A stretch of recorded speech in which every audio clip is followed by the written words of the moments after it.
ladies and gentlemen. Welcome to another Zoom presentation organized by the University of Aruba, hosted by the Center for Lifelong Learning in collaboration with our Aruba Investment Club here at the University of Aruba. For those who don't know me as yet, my name is Deborah Alexander, and I'm the coordinator for the Center for Lifelong Learning.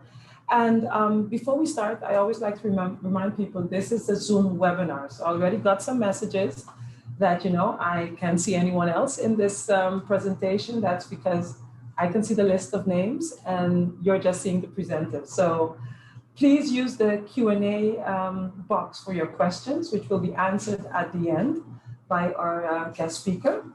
And use the chat for sending a shout out, letting us know where you're Zooming from, and any remarks. So really use the Q&A for the questions. I see some people already taking their phones and posing questions. Bruce, thank you again for being here. This is a hybrid presentation for the first time. So we have a modest amount of persons who have indicated they're here in the room with us, and many of you will be joining us from your homes. So before we start with this presentation on Bitcoin 101, I would like to give the president of the Aruba Investment Club here at the University of Aruba, Mr. Paul van Doornmal, the opportunities to say some words on behalf of his club and to introduce our guest speaker for the night. Paul? Okay, thank you, Deborah. Boa noite, Turhende. I want to start with thanking the Center for Lifelong Learning and Deborah for giving the Aruba Investment Study Club the opportunity to have the lecture tonight. My name is Paul van Doornmal. I'm the president of the club. And in the name of the club, I want to wish you all welcome to this lecture about Bitcoin 101. The purpose of the Aruba Investment Study Club is to learn about investing by doing it. We invest not only locally, but also on the stock exchange, the New York Stock Exchange, and other stock exchanges too. We have monthly meetings every first Tuesday of the month at 8 p.m. here at the University of Aruba. And at these meetings, we decide on which shares to sell and which shares to buy. We are also open for other projects, like Bitcoin from Stefan, for instance. And besides deciding on what to buy and what to sell, we have as a purpose to offer specialists in the financial field a platform to elaborate on their expertise. And today we invited Stefan Oosterwaal in the club, who will elaborate on Bitcoin tonight. Yes, we thank you very much, Stefan, for your willingness to present tonight, and we are looking forward to your presentation. Now, good luck, and the floor is yours. Thank you. All righty. Good evening, everybody, and thank you very much for having me. Thank you for inviting me. I'll share my screen for you guys so you can see. And I got to put my notes up here, so give me 1 second.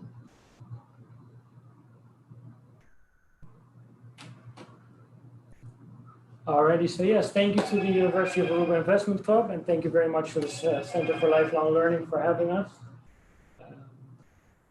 I'm happy to see everybody's here and everybody's excited. People have been telling me they're excited to hear about Bitcoin, so I'm glad to present this to you guys. So, who am I? Well, my name is Stefan Oosterwaal, and I am a UA graduate. Actually, about 10 years ago, I graduated with my MBA from the University of Aruba. I did my master's thesis on social media usage in restaurants, to be exact. And I'm kind of going through the same thing that I went through then. About 10 years ago, I went to 11 or 12 different restaurants and spoke to their managers and spoke to their owners about why they were using social media, if they were using it for marketing purposes or for other purposes. And some of them weren't, some of them were using it. And by that time, it wasn't really obvious why a business should have a Facebook page or have a Twitter account or have an Instagram account. And I think nowadays there are a lot of businesses that don't even have a website, they only have a Facebook page. And it's not even a question like, as a business, should you have a Facebook page? Of course. It's like self-evident, but back in 10 years ago, it really wasn't. And I think we're at the same moment in time with Bitcoin at the moment where people are like, should I really use this? Why? Does this make sense? I don't want to use it, it's too complicated. It's all kinds of reasons. And I think 5 or 10 years from now, people are going to be like, oh, of course you have Bitcoin. I mean, how else do you make payments? How else do you store your money? I'm also a business owner. I own Linda's Dutch Pancakes, which is a small restaurant in Palm Beach. We're the first business in Aruba to accept Bitcoin in December 2014. We started accepting Bitcoin. In December 2014, we started accepting Bitcoin as the first business on the island. And that went very well. We like it. We don't have to pay any credit card fees. There's no chargeback. So decided to read more and more into what Bitcoin is and how it works, and talking to other people, going to conferences, and trying to spread the word and teach people about this new technology. So if you're ever in the area of Palm Beach, you come get a pancake, you pay me in Bitcoin, you get a 15% discount. So next to being a graduate here and a business owner, I'm also a Bitcoiner, which means that you're kind of obsessed with Bitcoin and you read every article you can about it, you read every book you can about it, you listen to every podcast, you go to conferences, you talk to other people that are like-minded. You give presentations like this. I've given presentations like this at the Chamber of Commerce and at other locations. At the Chamber of Commerce, at the Kiwani's Club. I've been to Curacao to give presentations there. I've been to Miami to go to conferences there, to Holland to go to Bitcoin conferences there. So I try to learn as much as I can about this technology because I think it's really, really interesting. And I hope you guys will feel the same way. And today is September 7th, 2021. Today is a very special day in the Bitcoin world. Does anybody know why? Any big Bitcoin related news today? See, this is how early we are. You don't know, Bruce, come on. So today, El Salvador. So today marks the date that the first country in the world has made Bitcoin legal tender, which means in El Salvador at the moment, Bitcoin has the same status as the US dollar in the sense that all merchants accept it and you can pay either with Bitcoin or with US dollars. Starbucks, McDonald's, you name it, people are posting videos about how they're buying Starbucks with Bitcoin, about how they're buying McDonald's, how they're buying snacks, drinks, everything with Bitcoin. So today is a very important day. And of course, one of those days, Bitcoin shows its volatility and it drops from 52,000 down to like 42,000 in 10 minutes. So the price doesn't really reflect what's going on in the world, in my opinion. Alrighty, so the first thing I'm going to tell you about is all the topics. I'm going to be talking about what Bitcoin is. We'll do a short explanation on that. Won't get too technical because I don't want to get bogged down in all the small technicalities of it. I'm going to keep it a little bit practical.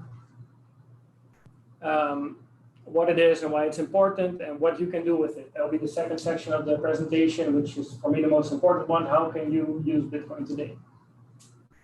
And should you use Bitcoin? Maybe it's not for everybody, maybe it's for you, maybe it isn't. It's up to you to decide.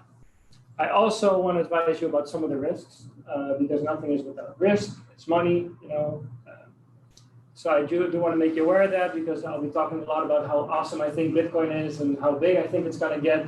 And of course, it wouldn't be right not to mention the risks involved. Then I have a small part that will be just for the investment club. I mean, everybody can listen. And I think there'll be some useful info there, but it will basically be aimed at the investment club. And after that, we'll have the Q&A. So I already know the answer to some of these questions, but how many people have heard about Bitcoin and kind of read about it and know more or less what it is? Yeah, most of you have some idea. I want to ask who has some wallets. I set some of you up with wallets earlier and I sent you some Bitcoin. You also have a wallet with a little bit of Bitcoin. Nice. Oh, Abra. Oh, okay. Nothing for you yet? Not yet. Okay. All right, nice. But I like to see that most people have already at least read something about it.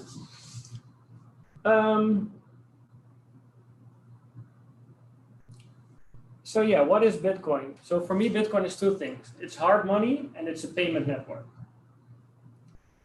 So the first part of this presentation is going to be about money because I think you can really understand Bitcoin without understanding what money is. And money has taken many different forms throughout the years. We have had shells as money, we've had beads as money, people have used cattle as money, people have used salt as money, like the word salary comes from the word salt. And you have sayings like people are worth their salt, which is also has a root in salt being money. But none of these things really lasted for a very long time. At the end, humanity basically converged on one type of money, which was gold. And I don't think that's a coincidence. I think that happened because gold has some properties that make it function as money, that make it a great form of money.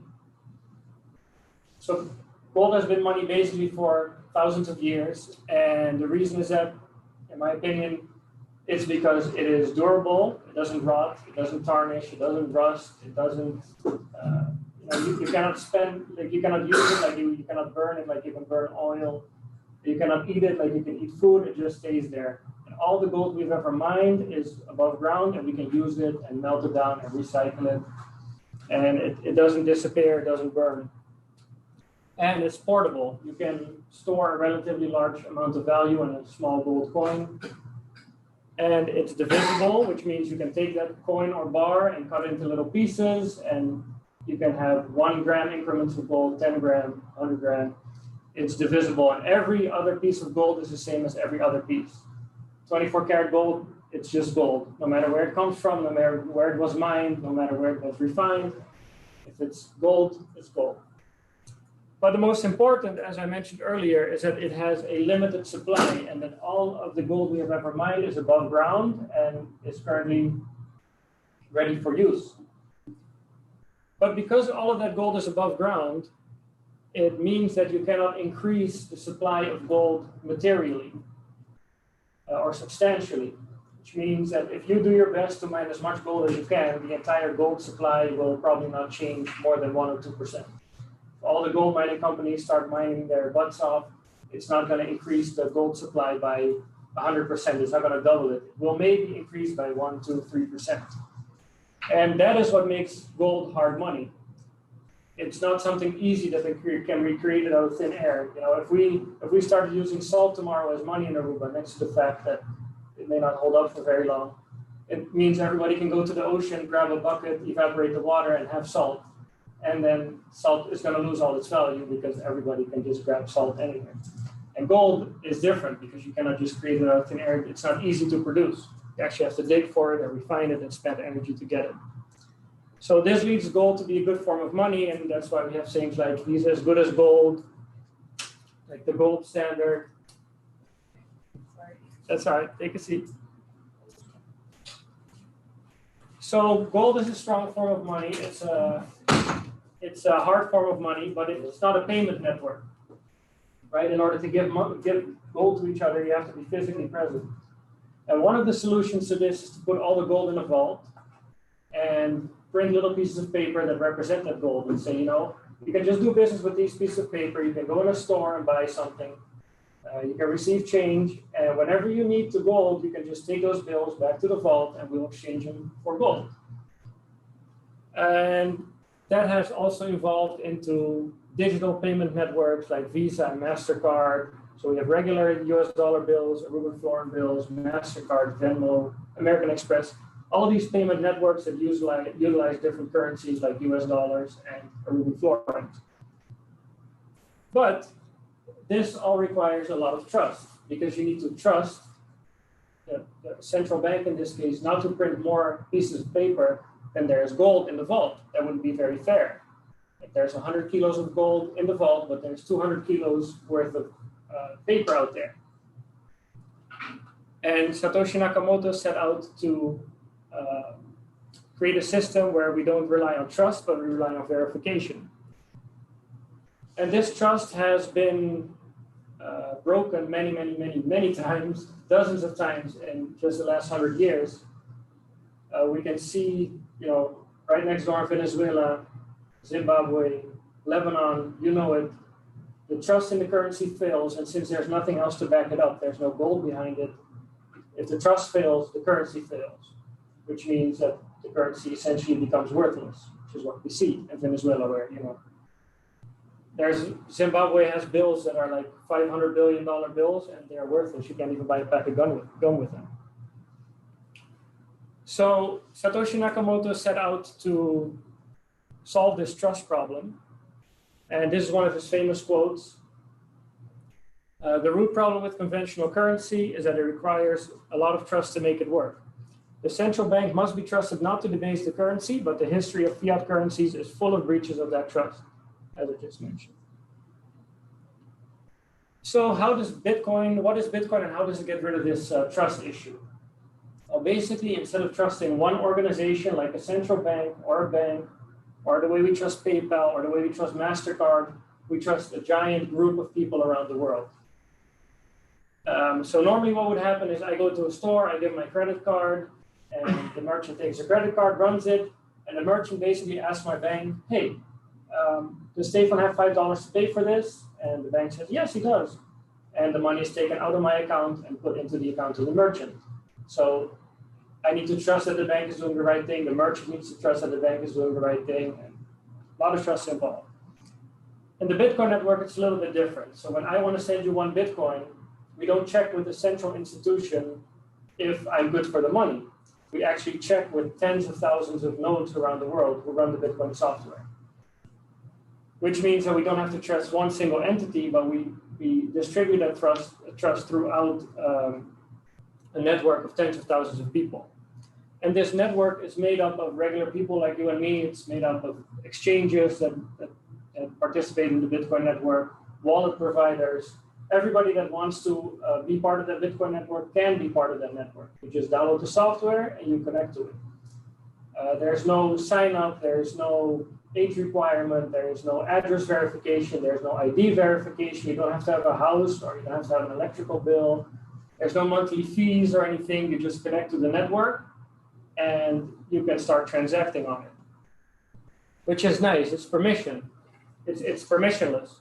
And you can also see that the bigger this network gets, the more secure it gets, right? So in the beginning, when there was just one guy running this software on his computer, he could change anything about the network. He could change the number of units in the network. He could give himself more money. He could change everything. But when other people started to join this network, when it became 3, 4, 5 people, you have to convince all of those people to let you cheat. And when the network becomes 100 people, it's even harder to convince all of them because partly you don't know who these people are. They're anonymous people running this software.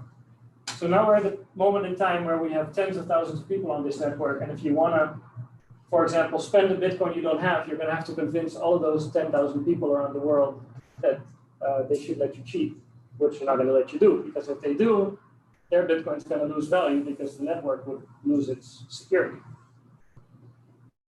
Right? So this network is global and it runs 24/7, 365. You can do a Bitcoin transaction anytime, anywhere.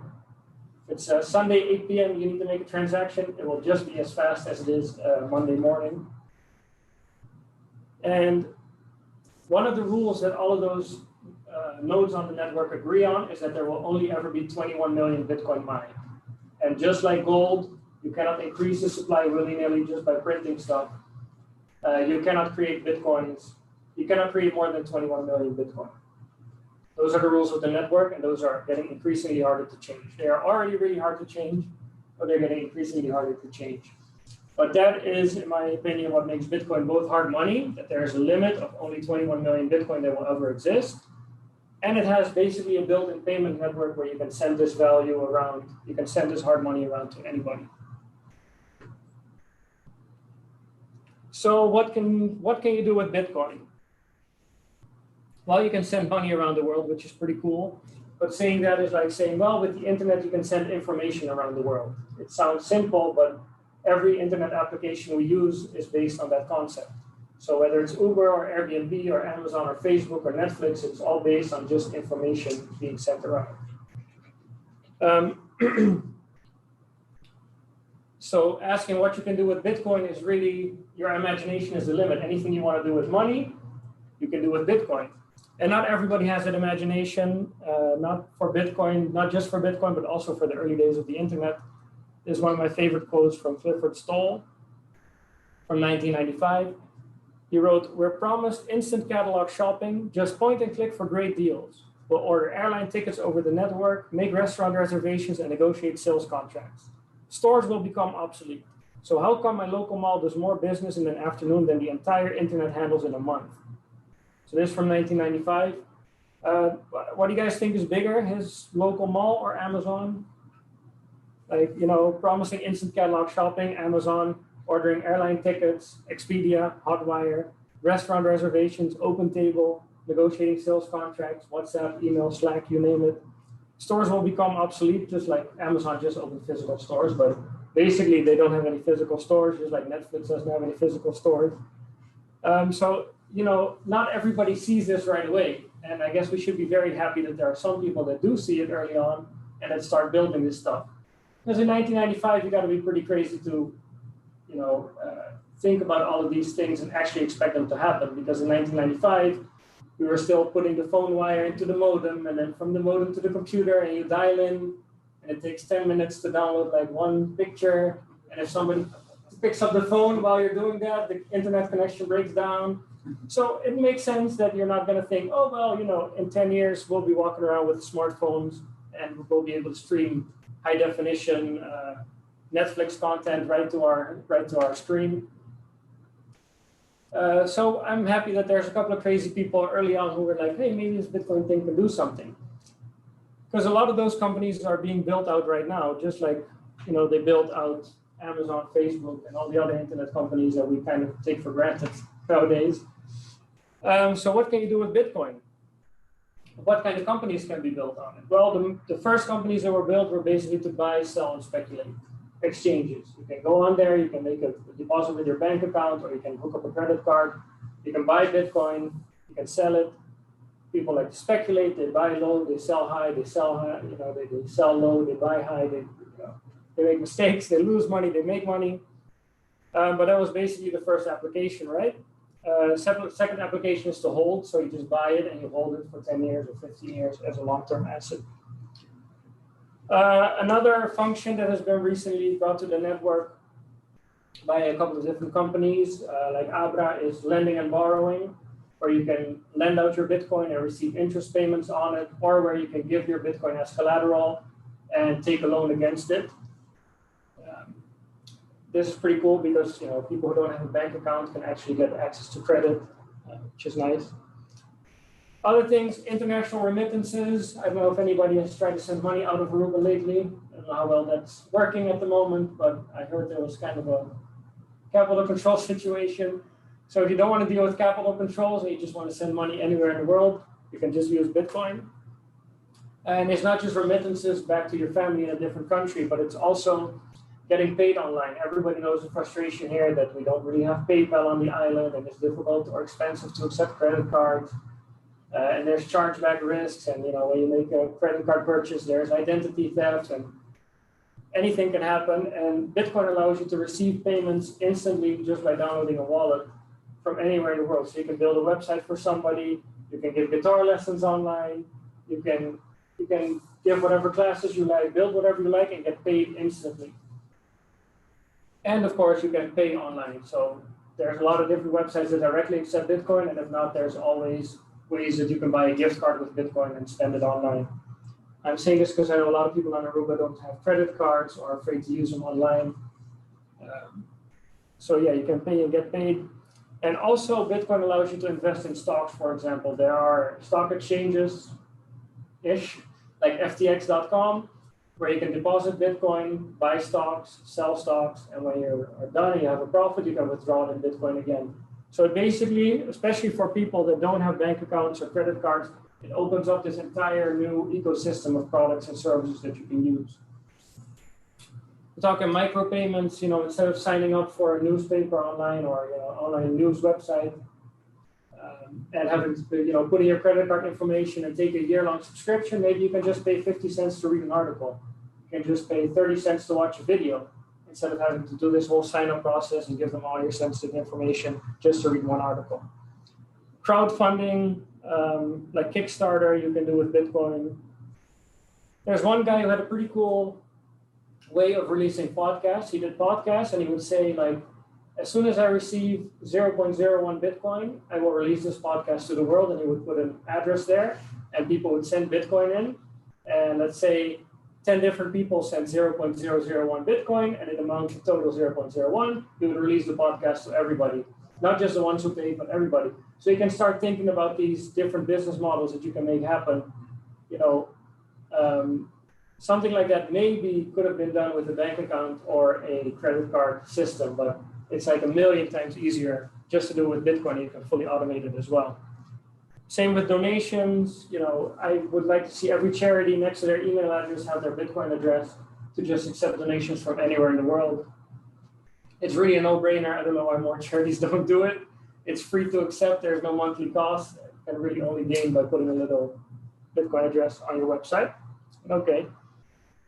So there's a lot you can do with Bitcoin, and I challenge you to use your imagination to think about what you can do with Bitcoin. So should I use Bitcoin? I use Bitcoin because I do think in the end it will change the world, just like the internet did. This is one of my quotes from Peter Thiel, the co-founder of PayPal. I do think Bitcoin is the first encrypted money that has the potential to do something like change the world. I don't think it's possible to overstate the effect that the internet has had on us. I mean, you know, everybody's on their phone all the time, WhatsApp, Facebook, messaging, email. I think it's difficult to overstate the impact of the internet, and I think the same will be true for Bitcoin. So I use Bitcoin because it helps me with a lot of problems.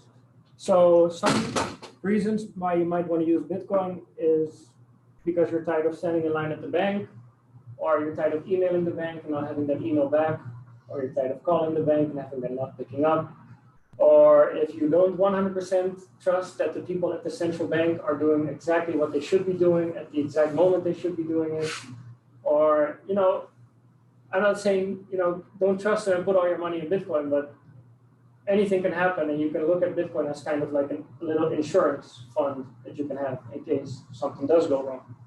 And it's not like it hasn't happened before around the world. So I don't know. That's up to you to decide.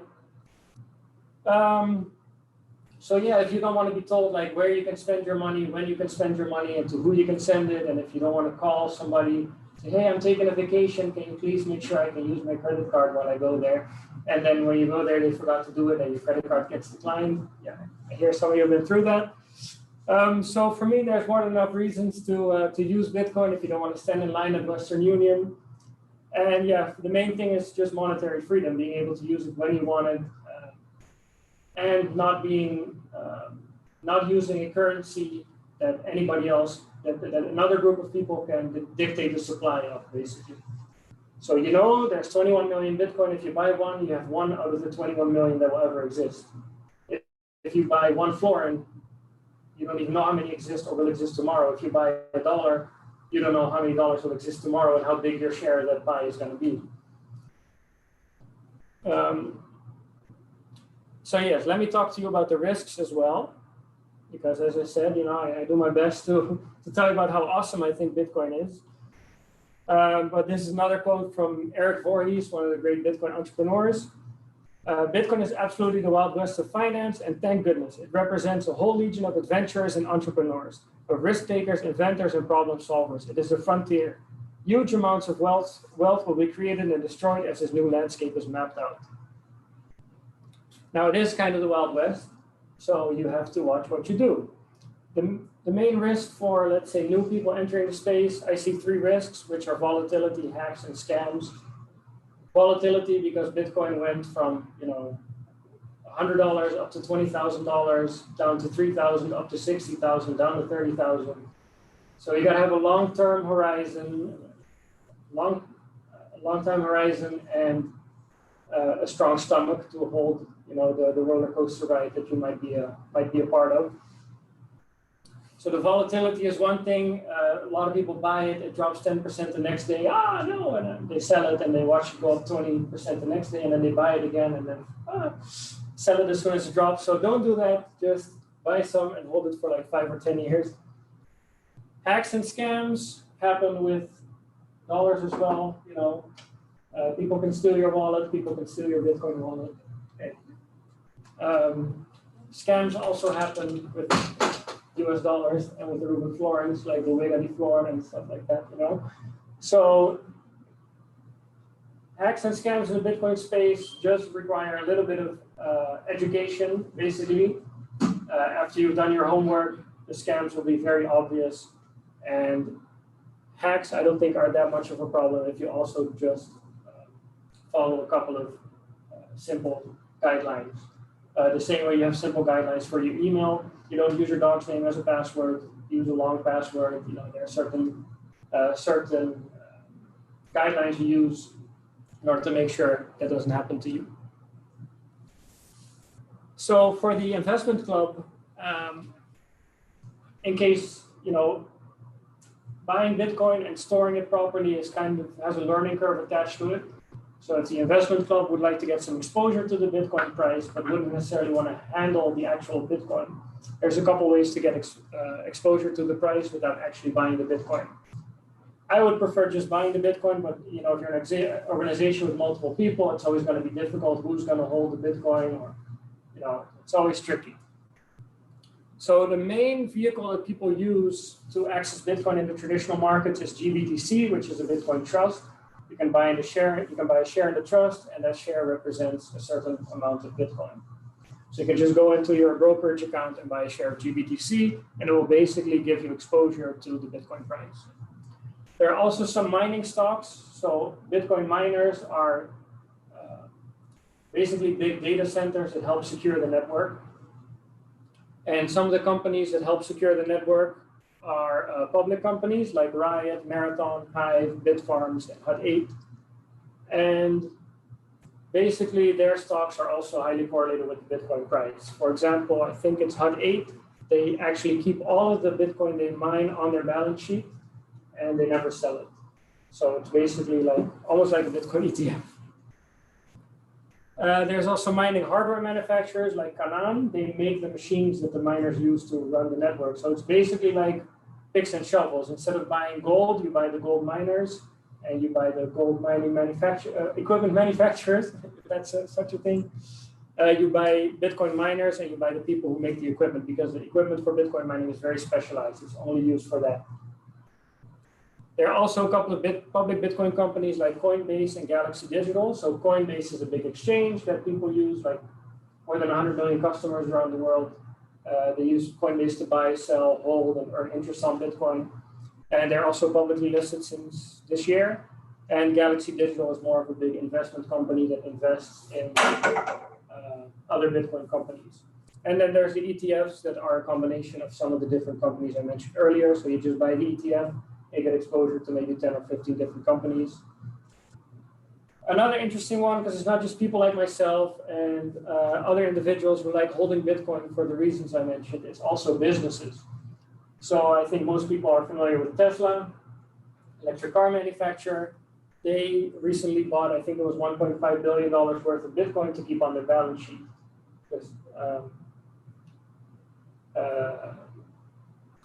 so they basically traded the dollars from their balance sheet into Bitcoin and held it there. They sold a very small part of it, but they are holding on to most of it.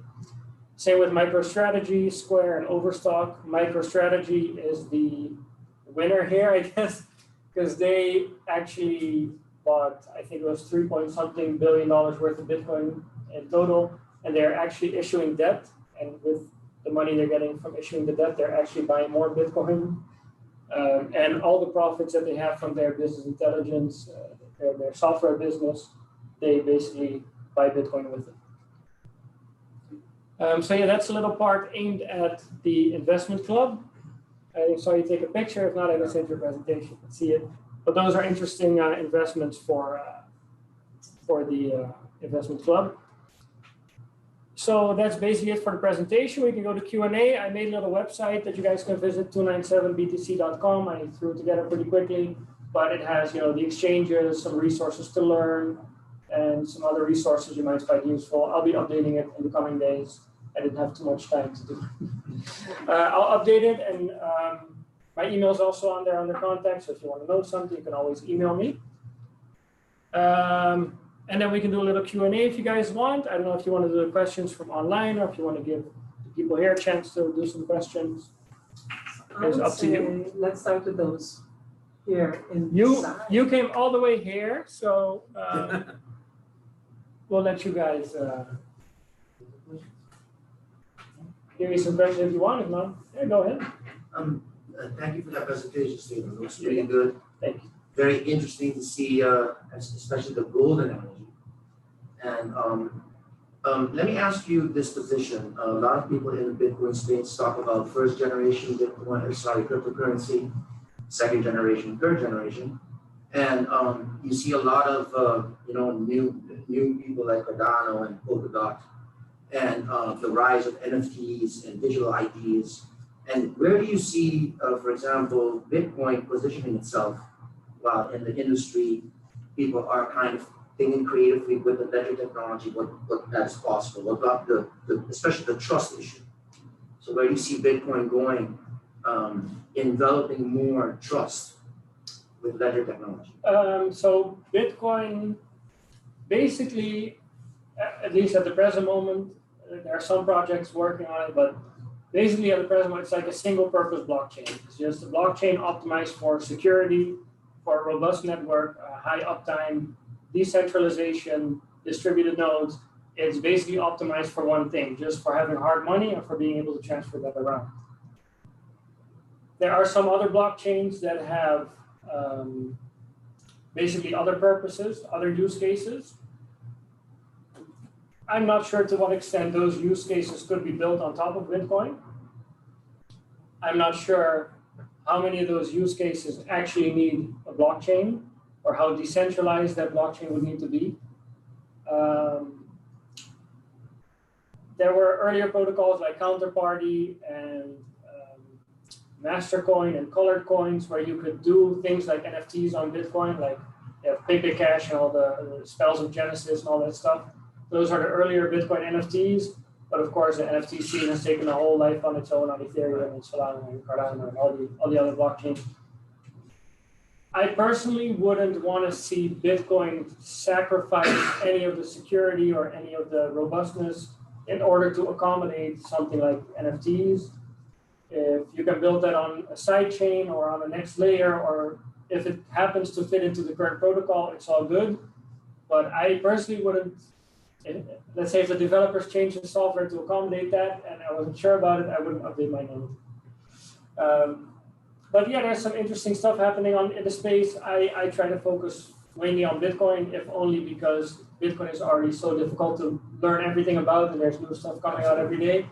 It's impossible to keep up with the 100 other chains that exist. But I do see cool stuff happening on other chains. Also stuff happening where I'm thinking like really, but Yeah, but I think if you talk about, for example, you use taking away a third-party central bank, right? Because we're going to take away trust, put in governance and protocol and ledger technology. Do you see major possibility for Bitcoin in, for example, applying e-government? Like Aruba right now is going in e-government, but they've actually trusted a company in Estonia. Yeah. Right? That you and me would probably say that's probably a bad idea. Whereas there are some blockchain technologies out there that could probably solve them very well. Like for example, Cardano with Ethiopia with 700,000 teachers and students onboarding, and they would be doing ideas and the yearly payments to school, and some data analysis and trying to mine performance, right? So I was just wondering if, besides that's happening in that chain, and there's many others that are doing very well, like Algorand and Polkadot, would that raise the value of Bitcoin, do you think? If more adoption is happening. It might raise the value, but I don't know if there's a bigger market than money and a store of value. I think the way it could go down is that Bitcoin becomes a store of value like gold. Yeah. Gold is about, all the gold in the world together is about $10 trillion, I think. Bitcoin could become something like that, where people just store their wealth. But I think also currently people are buying all kinds of other stuff to store their wealth, like apartment buildings and art and watches and jewelry and diamonds and all kinds of other stuff that is really not meant for that. In the sense that, you know, it's nice to have a apartment building as a store of value. It's basically what you see in Aruba. Every company that gets big, like they have 10 restaurants, they get big and they don't know what to do with the money. They just buy real estate. And I think Bitcoin can fulfill the role of that store of value. So instead of people buying like an apartment to hold its value, maybe they can just use Bitcoin because there's so many advantages. Like it's liquid. You cannot sell half an apartment building or half an apartment. You cannot sell half a watch. You cannot sell, you know, half a bracelet. It loses its value. It's not easy to use your apartment building as collateral for a loan in the sense that you have to get it appraised and you have to do all these kind of Bitcoin. You can just zap it around the world, use this collateral, and get the loan. So I think that role of store of value is big and is going to be bigger than it's bigger than just gold and some of the other things. So if all that money flows into Bitcoin, I would find it hard to imagine another chain accruing more value. So if in addition to all the store of value stuff and the payments and Lightning Network and all that stuff, we can build, other companies will and governments will utilize the Bitcoin blockchain for other purposes, like doing a decentralized ID or whatever it might be, I think that will also raise the value. If, for example, the Aruban government decides to use the Bitcoin blockchain for a certain program and people need to purchase Bitcoin or the government needs to purchase Bitcoin in order to use the Bitcoin blockchain, it will raise its value because they need to buy sats, they need to buy Bitcoin to use the protocol. Really in the same way that the internet gains value every time a new person joins, right? If I only have a telephone, it doesn't make much sense. If two of us have a phone, it's a little bit better. But if all of us have phones, it's a lot better because we can all call each other. Every new participant gives the network more value, and I think that's true for Bitcoin as well. Yeah, great. Last question. Great. Last one. I think that's great that you mentioned that about accumulating assets because that is the business opportunity in general. I think for business owners in Aruba, we have the 2-3 companies as well. We've already invested. We hold some digital assets. We have a portfolio already of different cryptocurrencies, including Bitcoin. What is the roadmap for us, early adopters, and everybody in here that's interested? Yeah, I think you can all consider yourself early. Yeah, everybody's here. Really. That's why you guys are all here. What is the roadmap for us? For example, I have a property, and I would like to, start selling that property and getting that asset with the notaris, with Bitcoin, and start getting evaluated that way. I think there is a big gap there. So if I, for example, sell my property and I go to the notaris and I say I want to accept Bitcoin, there's a problem. Yeah. Probably. Because it's so what is the roadmap you think for us? I think the roadmap is education, stuff like this, just trying to explain to people how this works and why it's important and why you have to take a look at it. 20, 25 years ago, you would go to a bank, or maybe 30 years ago, you go to a bank and say, hey, you need to be able to let your clients log in through the internet.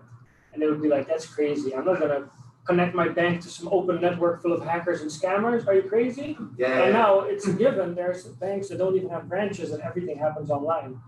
So yeah, I think it's just a process of education and showing people the benefits, and eventually they'll maybe have to come around, because if you're a notary and every 6 weeks somebody tells you, hey, can you handle this property for me? I want to accept Bitcoin for it. At some point, one of the notaries is going to say, I might have to look into this.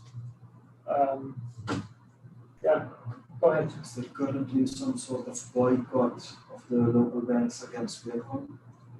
I don't know if there's necessarily a boycott by the local banks. I do know that because of the capital controls, it's just tricky to send money out of the country to a Bitcoin exchange or to anybody else for that matter. I think that the capital controls that we have are not Bitcoin specific. It's just general. They want to avoid dollars leaving the country, basically. And it's just a general thing. I don't think that's pointed at Bitcoin or aimed at Bitcoin. I'm not sure the banks would be happy if everybody in Aruba tomorrow said we're going to just use Because I have a Bitcoin. situation where, for instance, CIBC tells me on my card with my money that I'm not allowed to buy Bitcoin. So Yeah. I believe that's going a bit above the edge. So now we're opening an account in US Bank of America, so we can just bypass the whole system. But I feel constantly, if you want to be in the hype, you have to be inventing like how you're going to buy it, and up to now, I don't know how I'm going to get it back. Definitely, buying Bitcoin in Aruba is a struggle, and even when you find a way to buy it, there's probably like a 10% fee involved, whether it's like a bank transfer fee or credit card fees, plus the spread that the exchange takes. It's definitely like not as easy as in Holland, where you can do a free SIPA transfer to the exchange and buy Bitcoin. It's definitely a struggle in Aruba. We've had ATMs on the island, but the same thing happens. People put cash in the ATM, take out the Bitcoin, and the ATM owner goes to the bank to deposit it and send it out and buy more Bitcoin. And the bank says, "Yeah, where's this money come from? Yeah, Bitcoin ATM. No, we're good. We don't want to touch that." So it's definitely tricky. I don't know if there's an attempt by the banks to not let people buy Bitcoin or anything like that. I don't know, but you're definitely not the first person I've heard stories like that from. And also a lot of banks block credit card transactions for Bitcoin by default because I consider the type of risky investment or gambling by them, and they don't want people to buy something and then not be able to pay it back. But not sure if there's a concerted effort there. Is there some sort of interest to come with one of those machines, maybe with this group, and find some sort of way to bypass the whole system? Is that a path forward? If anybody here is willing to do it, I mean, the premium you get selling Bitcoin on Aruba is pretty big. If you can buy Bitcoin outside the country and bring it here, you can probably make 10 or 50% premium, or even 20% on top of it when you sell it. So there's a big margin, but in order to comply with the regulations, and in order to get bank accounts, and in order to get everything done, to actually be able to keep refilling your Bitcoin ATM, for example, is very, very expensive too. So I would say like 4 or 5 people have tried. We've had, I think, 4 different ATMs on the island, but all of them have failed, which I really don't like to see. But really, it's because it's completely impossible to do it with the current regulations and all the laws around it. I hope somebody does it. Stefan, I think you have about 18 questions. 18 questions. We're going to run through 18 questions real quick. Can I open it up here? It's better for you. I see a rocket emoji. That's pretty cool. First day of Bitcoin. That's pretty cool. Do you have any advice for locals? Oh, that's you guys. Oh. Do you have any advice for locals that want to send cash to their online wallets? How can we do this? If I'm not mistaken, the local banks, the central bank, does not allow these kinds of transactions. Is there any way to circumvent this? Yeah, we kind of went over this question. People are asking the same question: how do I buy it? And that's like, there's I think Andreas Antonopoulos said it. He's a famous Bitcoin educator, and he's like, if your government doesn't want you to have Bitcoin, you should probably have some Bitcoin. It's like, I've been telling people I've been telling them for years, like, hey, buy some Bitcoin just in case. And I said, I'll never need it. And then this year they called me and said, hey, I can't send money to my friend. You have some Bitcoin? It's like, no, you should have bought it when I told you. So But the only solution left is to open a pannenkoekenhuis. Well, that's what I like, I want people to earn it and accept it.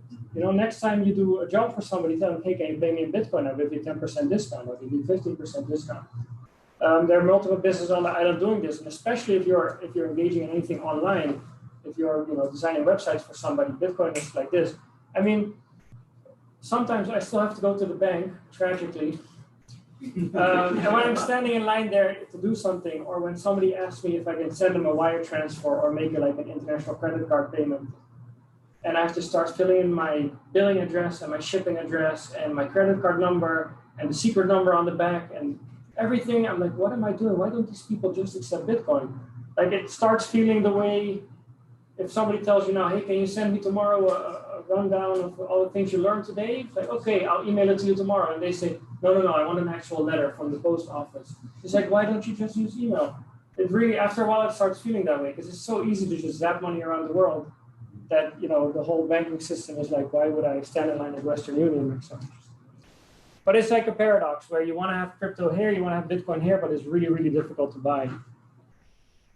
How can Aruba create a new economic pillar using Bitcoin or other crypto? I like this. For years, we've heard, you know, Aruba needs a new economic pillar. We can't just survive from tourism alone. And I agree.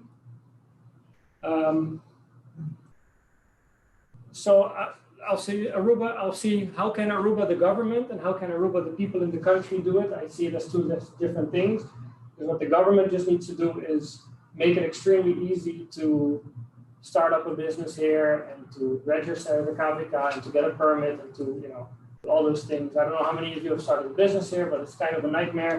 And the easier they make it, the more businesses will be opened. And we need to have very clear regulations about Bitcoin. My preference would be that they say, you know, do whatever you want with it. I'm not sure that's realistic, but you know, you need to be able to tell people using Bitcoin is legal, using it for payment, accepting it, it's all legal. Because sometimes people tell me, yeah, Bitcoin sounds cool, but I'm scared because I don't know if it's legal to accept it as payment, even though it is. So you just need to be clear about what people can do with it, what kind of services they can use, and what kind of services they can build. But so that's from the government part. And again, for the people part on the island, it's just getting out and building awesome stuff. Yeah, the advent of the internet, we saw 1,001 awesome companies be created, gain a lot of value, and they crashed during the dot-com bubble. A lot of those clawed back and are giant companies now. And I think now is the time to build companies like the Apple for Bitcoin, the Amazon for Bitcoin. There are already companies in the Bitcoin space that are worth billions of dollars. And I think there will be just more and more of those companies created. There are some islands like Bermuda that do a really good job of attracting those companies to their island. There's multiple Bitcoin exchanges and trusts, I think, in Bermuda. Yeah, so you can ask yourself, why are those, you know, we're pretty close to each other. Why are those companies in Bermuda? Why are they not in Aruba? Because they can really choose to be anywhere because it's all online. Are you familiar with El Salvador? Physically going there? Yeah. So I think we came a little bit late, but we discussed El Salvador at the beginning of the presentation. But they're doing something similar. It's like attracting the Bitcoin miners and attracting Bitcoin business that, hey, you can come here and operate without being too worried about it. I believe it's the country with the highest crime rate on the world, right? Yeah.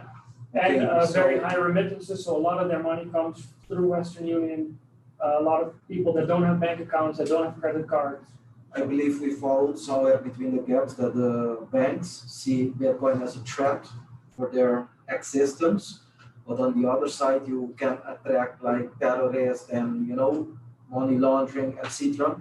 While we've built so long on a mod system, I believe somewhere there something needs to happen. Yeah, and you know, so what a bank here could do is say that they're going to be a Bitcoin payment processor, where you can accept Bitcoin, and Aruba Bank immediately converts it to florins and deposit in your bank account, and you can go through all the regulations, you can go through everything you need to do. One of the banks in Aruba could position themselves as the crypto bank and allow people to earn interest on their Bitcoin, or become a payment processor. There's many things they can do. And still have those checks. And still have the checks that companies want. You know, if you're a big company and you want to deal with a regulated entity like Aruba Bank, you know, for example. So I think there's opportunities, even if you think that the banks say, okay, Bitcoin might be a threat to me, there's ways that they can leverage the technology. It's an open network, you know. Synergy. Money launderers can use it, terrorists can use Bitcoin in the same way they can use internet and email. So I think if you want to neutralize that threat, you incorporate it into your business. You know, but that's up to them. If you can beat them, join them. If you can't beat them, join them. Yeah. So yeah, new economic pillar. Like I wouldn't think that mining, for example, would be possible in Aruba because it's so hot and electricity prices are high. But there's definitely other things we can do. While Bitcoin can be considered the most valuable cryptocurrency, how will it fare against the next-gen cryptocurrencies that boast more utilities? I think we answered that one. Yeah. Decentralized, huge benefit. Thank you, Thomas. With relatively recent news that Centrale Bank lift on the Bitcoin ban and some other coins, what do you think it will mean for those interested in crypto on the island? I don't know if there was a lift on the Bitcoin ban or if there was a Bitcoin ban, but if there's no more Bitcoin ban and you can send anything to the exchange, then I think that will mean that it will make purchasing Bitcoin a lot easier on the island. Do you believe Ethereum and other altcoins are a good investment? Good question. I think Bitcoin's a good investment for the long term. There's about 10 Ethereum, yeah, there's about 10,000 other coins, protocols that you can invest in. If you do plan to do that, I would say learn the basics of Bitcoin first, learn how it works, learn what a blockchain is, learn what makes Bitcoin decentralized, what makes it special, in my opinion, compared to some of the other chains. Do your research, and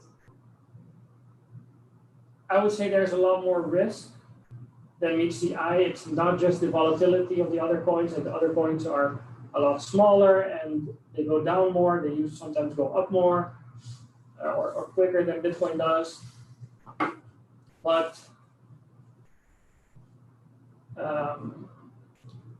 like back in 2017, I bought a bunch of these altcoins to play around with and see what happens. And for example, some tokens will be on the Ethereum blockchain, and then they will transfer to their own blockchain.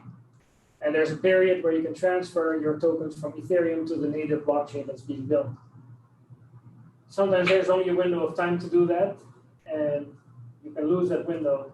Or you kept your coins on an exchange, and they didn't do the conversion for you, and now they don't let you withdraw it, or whatever might be the case. Like, there's a lot of things you got to think about. And there's a lot of wallets you will have to manage, and there's a lot of things you will have to learn. Like, Bitcoin has a pretty steep learning curve, but once you get it, it's pretty easy to use. But if you want to use some of these other chains, like, you know, as an example with Ethereum, like Bitcoin has fees. When you send Bitcoin, the network will charge you a fee, depending on how busy the network is. If the network is super busy, you might have to pay a high fee, even $100 or $50. If there's nobody using the network at that moment, you might only pay $1.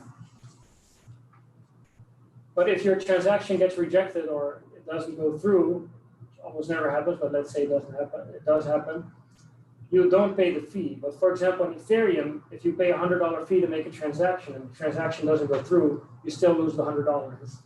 Like, so there's a lot of things that, like, I only found out about that after, 3 years after I first bought Ethereum or something. So there's a lot of hidden risk there that people don't see. And if you are, let's say, a veteran of the Bitcoin space, or you know what you're doing when it comes to cryptocurrencies, and you know how wallets work and how backups work, and how to avoid scams and how to avoid pump and dump schemes, and you might want to start looking into altcoins to see if you can make some money. But really, if Bitcoin is going up that quickly, I think it's too risky to start investing in these altcoins. But you can just hold Bitcoin and have less risk with maybe a little less reward, but I don't like risk. What is the most practical way for a person in Aruba to buy Bitcoin? To be honest, the most practical way is to find somebody that's selling it for cash. Or if ever we get ATM, it will be the ATM. The other, besides buying from somebody cash in person, you would have a exchange. You just do a wire transfer to the exchange, and you do your purchase on there, or you link your credit card to an exchange and you do the purchase through the credit card. But that was practical up until COVID hit and they put all these restrictions in place. Lifted. The restrictions are lifted. So what does that mean? It's like completely lifted. You can send any amount of money anywhere. They are completely or partly lifted, but they're in the process of lifting the restrictions. Okay, but yeah, like if you visit 297btc.com and you go to buy, I listed a whole bunch of exchanges. You can check it out, research the exchanges, see which one's right for you, and then start trying. Like, I know people that try 3-4 different debit cards and credit cards until one goes through. Yeah, I found mine. Yeah, you found it. One side that works and one credit card that works, and usually they're prepaid cards. They have no restrictions. There you go. Yeah, Yeah. That's also what people do. Like, they'll buy an Amazon gift card and then they'll trade that gift card for Bitcoin because your credit card company allows you to buy stuff on Amazon, but it doesn't allow you to buy Bitcoin. Just buy the gift card and then There's some workaround. there's workarounds. Is there a Bitcoin agency in Aruba? Not that I know of, but you can always call me if you have questions.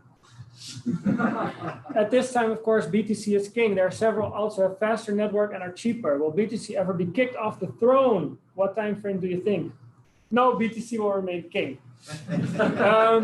No, so I don't really care about faster networks and cheaper. I care about the reliability and the robustness and the strength of the network. And I like having the peace of mind that you can create a Bitcoin private key, send Bitcoin to it, put it in a safe for 10 years and not worry about it. And I don't think that's the case with a lot of these, probably 99.9% of the altcoins, because of hard forks and because of changes in the supply. And I think Bitcoin is the most decentralized currency, cryptocurrency, sorry. So I do think it will remain king. It's also cool to look at like the top 10 of those coins on like coinmarketcap.com and compare it with 5 years ago, and then take that one and compare it with 5 years ago, and none of them match. Like all those coins, they go up to the top and then they go down to the bottom again. They run up and then they go down again. I think some of them might have stayed there for a little bit longer than others, but it seems that they're all hype and then they go back down. If you store your wealth in Bitcoin, and somehow in the future it could happen that you have problems accessing the internet or the internet cyber attack, what happens to your Value. your storage? Yeah. So if you would store Bitcoin long term, I would recommend storing it offline, which in some cases just means printing out a piece of paper with what is called your Bitcoin private key, which is like a really long password that allows you to access your Bitcoin on the network. The network is made up of tens of thousands of computers, so you will always be able to access one of them as long as you have an internet connection. If you don't have an internet connection, that means that your Bitcoin is still being accounted for by all of the other computers on the network. You just have to wait to access the network. So until you have internet, you won't really have a way to access the network. What you could do, and I didn't want to get technical, but here we go, is you can sign a Bitcoin transaction. So you use that password to sign a transaction saying, I'm going to send 1 Bitcoin from this address to this address. Here's a signature, digital signature. I prove that I have the signature that allows me to move these Bitcoins. And you take that transaction, and that transaction has to get to the network. So it's just literally, you can print it out. It's a piece of paper. So what you could, in theory, do is take your transaction, roll it up, put it in an envelope, put it in the mail to Holland, to your friend who does have an internet connection, and he can broadcast that transaction to the network. I mean, you can send it in a text message to him. You can send it using smoke signals. You can do Morse code, but in the end, it's all information. So as long as the information from that transaction gets to the network, at some point, like you can do it through radio waves, whatever it might be, to somebody who has access to the network, your transaction will be added to the blockchain. But it's a lot easier if you just have internet. Yeah. Let's do one more question. Yeah. Okay, then I'm going to pick my favorite.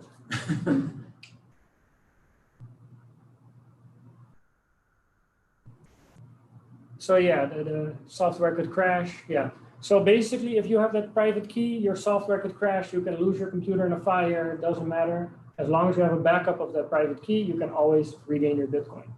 So will our grandchildren finally see ETH 2.0? No, maybe your grandkids. I have an online business that sells subscriptions for access to market data. I've been reluctant to implement an online payment gateway due to the high transaction fees. How can I implement a Bitcoin payment gateway on my website? So if you're selling subscriptions for access to market data, I'm going to assume you're a little bit of a technical person and you know your way around the computer. So in that case, I would advise something called BTC Pay Server. So BTC Pay Server is like a payment processor that is open source and that anybody can use also without permission. So it's really built with the same spirit as Bitcoin. It's open source, anybody can edit the code, anybody can check the code, anybody can use it, and there's no fees involved for taking payments. But it involves you downloading that software and coding and making sure it all fits into your website. If you want to do something that's a little bit easier, you can do something like McDonald's is using in El Salvador called OpenNode, which is a payment processor, a company that you can use, and they can set it up for you. And I think maybe you pay like a 1% transaction fee or something like that. But I don't think there's monthly fees or anything. So BTC Pay server, you have to create it yourself and use the software. There's a couple other payment processors that are closed source software and that they can help you set payments up, but they will charge a fee for their work, of course. But, and another way is just to, if you have a client that wants to pay and you have a connection with that client through email, you just send them a Bitcoin address and they can send it to you. There's really no need to do a whole payment processor depending on what kind of business you have. But if you're selling your car, you don't need a payment processor. You just send the address and they send you your Bitcoin. And that's it. So if I'm not allowed any more questions, and it's probably good. We did about an hour, a little longer. Yeah. So yeah, thank you very much.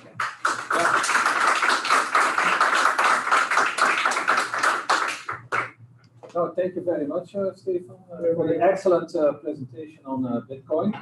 You gave us some information about the comparison with gold in the past and what the similarities are between gold and Bitcoin. And you gave us an introduction to the possibilities with Bitcoin and also the challenges Bitcoin faces. I think it would not be bad to have a next meeting on Bitcoin. The interest online and also physically is quite high.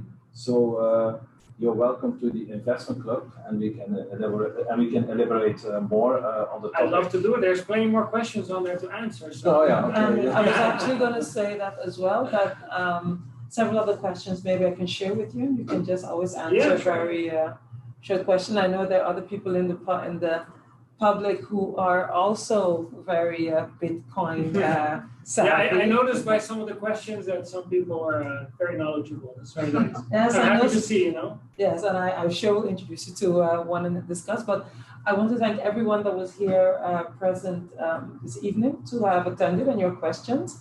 And for those of you who joined via Zoom, we understand that social distancing is better, but thank you for having participated in such a interactive way as we can. And we look forward to having you be present with us at our next online lecture here at the University of Aruba, hosted by the Center for Lifelong Learning. I thank you all very much and look forward to our next event, be it with the Aruba Investment Club, and if not, just the university. Do visit our website, www.ua.aw, and look for the page of Lifelong Learning for our upcoming events. If you haven't joined our mailing list as yet, this is the moment to do so.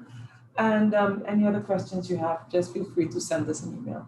Thank you very much. Thank you, Paul. Yeah, thank you, Deborah. The Investment Club, and look forward to other collaborations. Yeah, we will do that. Thank you.